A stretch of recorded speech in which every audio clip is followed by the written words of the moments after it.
안녕하세요. 2020년 6월 13일 지분경매로 토지개발업자 되기 저자 조홍소입니다.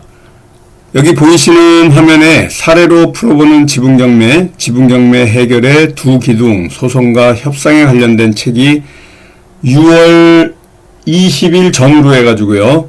이제 대형 서점에 풀립니다. 제가 지금까지 매일경제신문사하고요. 이 지분경매로 토지개발업자 되기 지분경매에 관련된 내용하고요. 또 개인투자조합에 관련된 책이 있습니다. 개인투자조합 결성 등록 운영하는 방법에 관련된 이 책과 새롭게 사례로 풀어보는 지분경매와 관련한 이 책이 나오는데요. 우리가 지금 진행하고 있는 지분경매로 토지개발업자 되기 이 강의가 순서대로 쭉 끝나고 나고 이 책이 나오게 되면요. 그 다음에 연재할 이제 강의가 사례로 풀어보는 지분경매입니다. 이 책을 6월 20일 한 2주 안에는 이제 책이 나올 것 같습니다. 거의 이제 인쇄 다음 주에는 들어갈 것 같고요. 이제 나올 시점만 기다리고 있습니다. 그래서 이 책 앞면을 잠깐 보면요.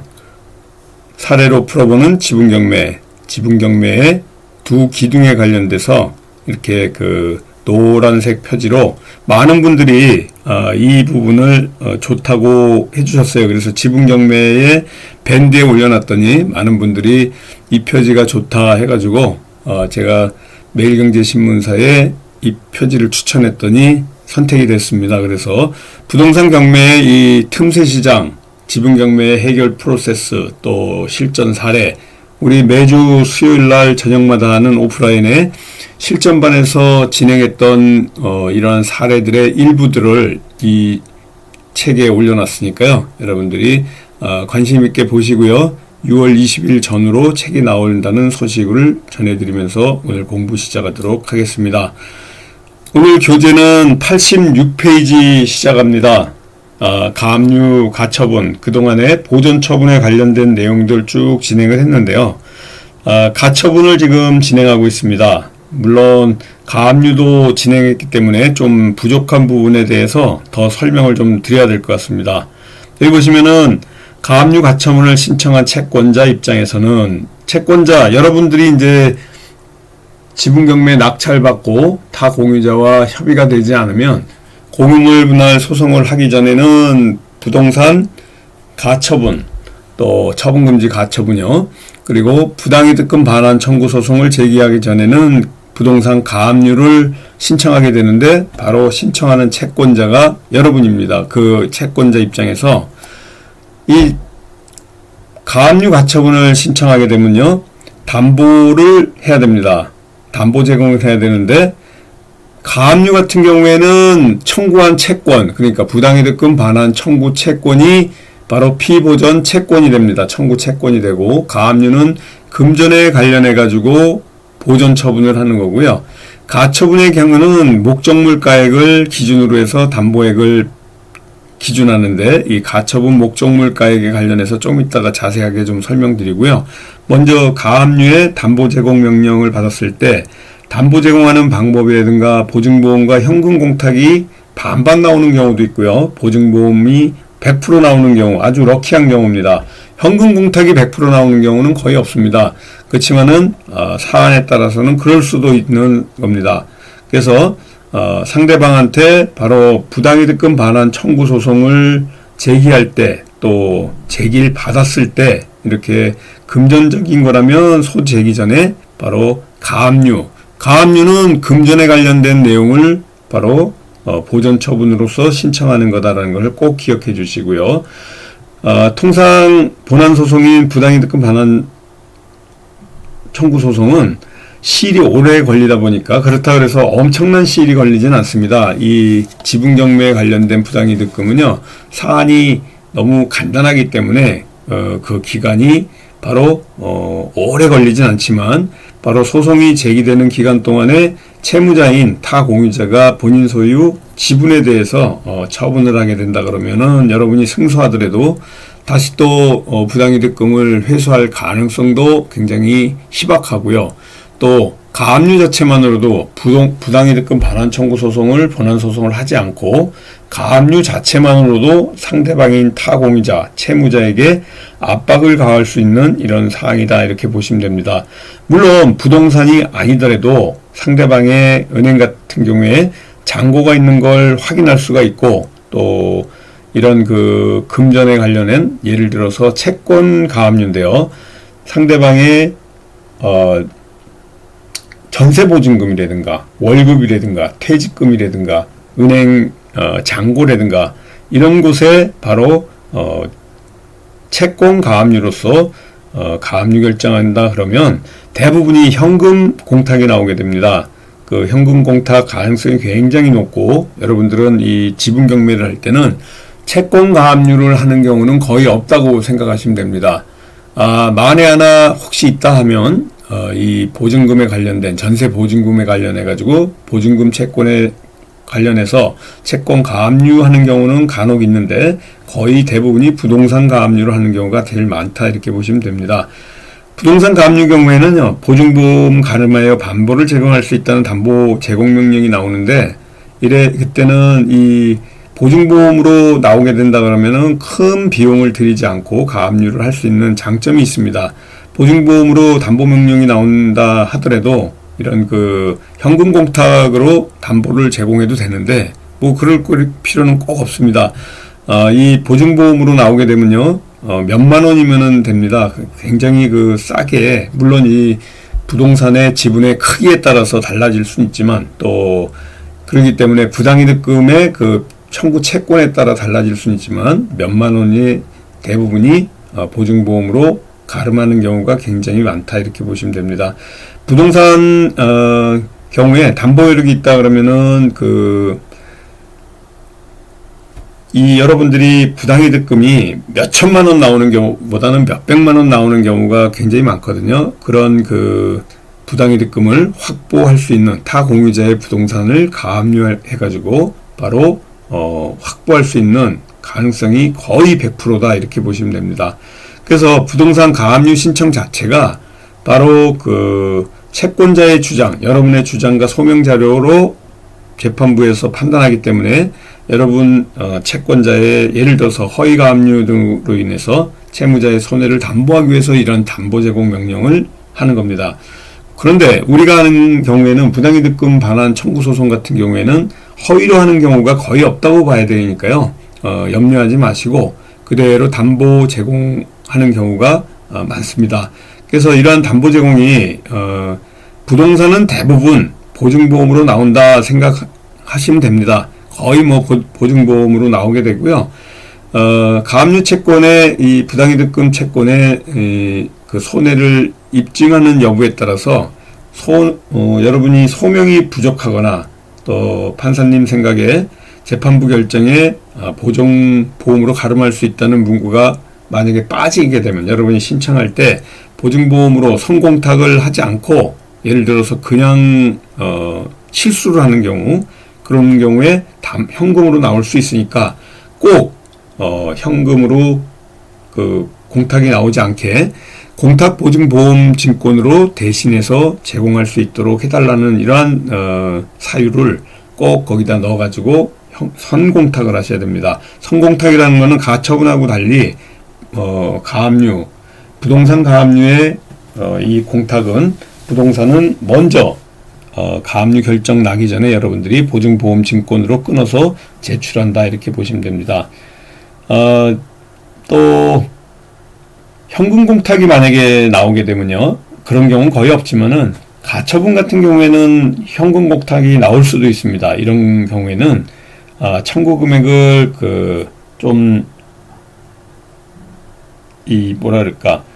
현금을 낮춰서 공탁할 수 있도록 좀 해달라는 취지의 이러한 그 서면을 다시 또 넣기도 하고요. 재판부에 담보 제공 방법의 결정을 좀 바꿔달라는 취지로 현금 공탁을 100% 예를 들어서 나오면요, 현금 플러스 보증보험으로 좀 결정을 바꿔달라. 현금과 보증보험 절반씩으로 바꿔달라. 그래도 좀 부담이 없지 않습니까? 그래서 그런 경우가 종종 있습니다. 그래서 신청을 포기하지 말고 이렇게 바꿔달라는 취지로 좀 얘기하고요.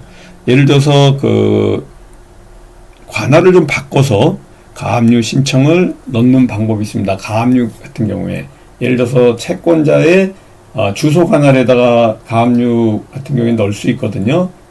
이런 그 지참 채무 의무에 의해서 그런 경우에는 예를 들어서 채무자의 주소지 관할 법원으로 이렇게 그 재판부를 바꿔서 넣을 수 취하해가지고 사건에 따라서는 관할을 바꿔서 재판부를 바꿔가지고 결정하는 방법도 어떻게 보면 요령이라고 할 수 있어요. 그래서 가압류 같은 경우에는 지금 말씀드리는 게 굉장히 중요합니다. 조금 이런 공탁이 잘못 났을 땐 취하해버리고 예를 들어서 여러분들이 채권자 관할에 넣습니다. 금전 같은 경우에는 지참 채무에 의해서 채권자 관할 법원에 신청할 수 있거든요. 부당이득금 반환 청구 소송을. 그런 경우에는 또 취하한 다음에 채무자 관할에 재판부에 이 가압류를 신청할 수 있는 방법이 있다, 이렇게 보시면 됩니다. 이런 많은 그 가압류 가처분하는 데 있어서 이런 그 현금 공탁 또 보증보험 증권으로 대신하는 이런 경우에 대해서 설명을 드렸습니다. 이 보존처분 재판은요, 여러분들을 소환하지 않습니다. 변론 기일이 없고요. 그냥 신청이 이유가 있다 그러면 가처분 결정과 동시에 이런 그 등기 척탁을 할 수가 있고, 여러분들이 대부분이 서면 이러한 질의로 가름하게 됩니다. 그래서 이런 그 물론 형식적 심사를 통해 가지고 법원에서 변론 거치지 않고 서면 심리로 그대로 진행하기 때문에 조금 그 뭐라 그럴까, 보존 처분은 밀행성, 그러니까 몰래 해야 되는 이러한 그 사안이기 때문에 서면 심리로만 하는데요. 이런 경우에 또 중대한 사항이 있거나 어떤 그 사건이 좀 중대하다 하면 서면으로 하는 것도 또 변론으로도 할 수도 있습니다. 부를 수도 있고요. 또 가압류나 가처분 신청을 했을 때 상대방이 이의 신청을 하게 되면 그 이의 신청에 대해서는 변론을 하러 재판부에 나가야 됩니다. 그래서 이렇게 그 소송을 전반적으로 여기에 그 87페이지에 우리 이 보존 처분 또 공유물 분할 소송에 관련된 전반적인 내용을 수록해 놨습니다. 경매가 결국은 우리 지분 경매가 수익을 목표로 하는 이런 그 투자이기 때문에 결국은 수익을 극대화하기 위해서 협상과 조금 전에 말씀드렸던 소송을 두 가지의 그 중요한 기둥을 갖고 이런 그 해결 프로세스를 풀어나가는 건데, 결국은 이런 그 가압류, 가처분, 부당이득금 반환 청구 소송, 또 공유물 분할 소송 같은 이러한 그 소송을 제기하게 되면 조정 절차를 거칠 수가 있습니다. 그래서 이 조정을 통해 가지고 언제든지 내 지분을 상대방에게 매도할 수도 있고, 또 내가 가능하다면 상대방의 지분을 매수할 수도 있는 이러한 그 조정이 또 진행될 수가 있습니다. 소송이 진행된다 그러면은 타 공유자가 아무래도 부담감을 갖고 있기 때문에 상대 타 공유자로부터 양보를 이끌어낼 수 있는 이러한 그 무기로서 소송을 우리가 이러한 또 보존 처분을 사용하게 되는 겁니다. 어차피 합의가 안 된다 그러면은 안 되기 때문에 이렇게 그 공유물 분할 소송이라든가 가압류 가처분 또 공유물 분할 부당이득금 반환 청구 소송 같은 이런 소송을 진행하는데요. 공유자도 지치고 나도 지치기 때문에 최종적으로는 조정에 가가지고 또 이렇게 대금 분할로 경매가 진행되지 않게끔 조정을 하는 경우도 상당히 많은데, 그때 여러분들이 협상력을 발휘해 가지고 이번 주에도 우리 실전반 수요일마다 진행하는 그 실전반에서 바로 낙찰받고요. 약 한 2달 만에 이제 그 합의가 2건이 있었습니다. 그래서 합의가 돼 가지고 수익을 극대화할 수 있는 이러한 소송까지 진행 안 하고요. 바로 협상력의 힘입니다. 우리가 이 지금까지 진행되어 온 이 강의를 통해 가지고 협상과 소송에 대해서 제가 계속 강조드리고 있는데요. 결국은 그 협상이 최고입니다. 시간도 적게 들고요. 여러분들의 노력이 아무래도 소송보다는 좀 덜 들어가기 때문에 그렇습니다. 공유물 분할 소송을 하게 되면요, 경매를 진행하게 된다 그러면은 나도 손해를 볼 수 있고 타공유자도 손해를 볼 수 있는 사안도 나올 수 있습니다. 그렇지만은 언제든지 타공유자가 유리하거나 나만 유리하지는 않기 때문에 결국은 타공유자도 그렇고 나도 그렇고 조금 양보를 하면서 어차피 협의를 해 나가는 것들이 바로 이러한 그 공유지분 경매다, 이렇게 보시면 됩니다. 그래서 오늘은 바로 가처분 가압류에 관련해 가지고 그 현금과 보증 현금 공탁이 예를 들어서 나올 때 현금 공탁이 가처분 경우 나오는 경우, 가압류는 현금 공탁 나오는 경우가 거의 없어요. 여러분들이 그 부동산 가압류 같은 경우에는 먼저 보증보험증권을 선공탁으로 끊어서 가기 때문에 대부분이 그대로 보증보험 증권으로 가름하는 이런 결정이 나오는데, 가처분인 경우에 이렇게 나오게 됩니다. 만약에 가압류에서 현금 공탁이 100% 나왔다, 그런 경우에는 이런 그 재판부를 바꾸는, 취하시켜서 가압류를 취하시켜서 재판부를 바꾸는, 관할을 바꾸는 이 방법에 대해서 말씀을 드렸고요. 다음 주에는 이런 그 공유물 분할 청구 소송에 의해서 판결을 받았을 때 공유물 분할에 의한 부동산 형식적 경매 신청하는 이런 내용을 갖고 공부를 하도록 하겠습니다. 오늘 잠깐 밴드 보면서 밴드를 잠깐 보도록 하겠습니다. 우리 지분경매로 토지개발업자 되기, 이 밴드 여러분들이 바로 밴드 전체 검색란에서 지분경매 소송 협상 지분경매 찾으셔가지고요, 노란 이 표지를 보시고요, 찾아 들어오시면 될 것 같고, 우리 요번 6월 달에 특강이 있습니다. 1일 특강 6월 23일 화요일에 있는데요, 4시 반부터 7시 반까지 3시간 동안 진행합니다. 이렇게 하루 1일 특강, 지금 코로나 사태 때문에 그동안 하지 못했던 특강입니다. 5만 원이고요. 우리 홍봉기 사무총장님 010-3033-9074번으로 문의 주시고요. 이 지분경매 소송 협상에 대한 이 기술 특강입니다. 바로 지분경매 해결 프로세스하고요, 또 이런 소송과 협상에 관련된 내용들 얘기 드리고요.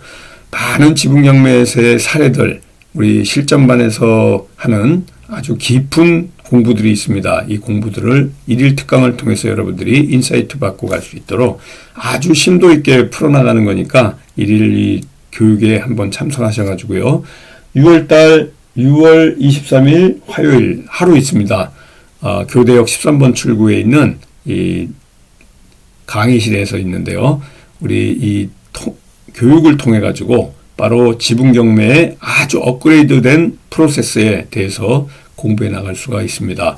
그리고 매주 수요일 날 우리 실전반에 대해서 잠깐 설명드리는데요, 이 실전반은 6개월 과정으로 오프라인으로 가고 있고요. 이 지방에서 멀리서 올 수가 없는 분들은요, 온라인 교육 통해 가지고 이런 공부들을 하게 되는데, 물건을 선택하는 요령이라든가 또 소송에 대해서 여러분들이 진행할 때 잘 진행을 못하는 경우 여러분들의 도와드립니다. 소송을 진행하거나 협상을 하는 것도 같이 옆에서 도와드리고 멘토링을 합니다.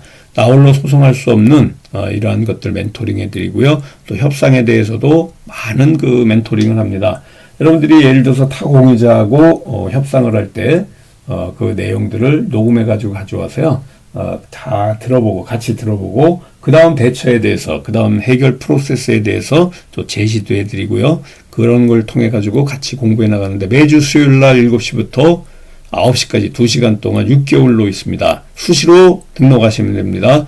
그래서 진도에 구애받지 않고요, 그대로 오시면 되고, 우리 홍범기 사무총장님 또 교육 장소도 역시 교대역 13번 출구입니다. 오늘 굉장히 날씨가 덥습니다. 건강에 유의하시고요. 코로나에도 여러분들이 주의하시고, 이 주말 즐겁고 건강하고 행복하게 보내시다가 다음 주에 우리 또 공부 시간에 뵙도록 하겠습니다. 감사합니다. 안녕히 계십시오.